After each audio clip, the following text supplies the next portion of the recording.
Viral di media sosial sebuah video yang menampilkan pemeran Kang Mus dalam sinetron preman pensiun dicegat petugas di pos penyekatan Nagrek.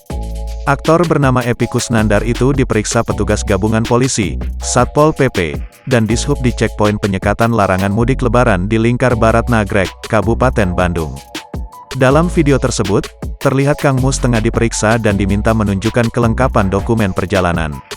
Penelusuran tribunjakarta.com, video viral itu diunggah akun Instagram @polantasindonesia pada Senin, tanggal 17 Mei tahun 2021. Hampura Kang Mus, tulis akun tersebut dalam caption.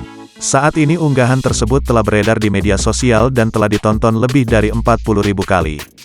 Unggahan tersebut juga ramai dikomentari warganet yang menyebut peran Kang Mus di serial preman pensiun sebagai preman tersohor di Bandung.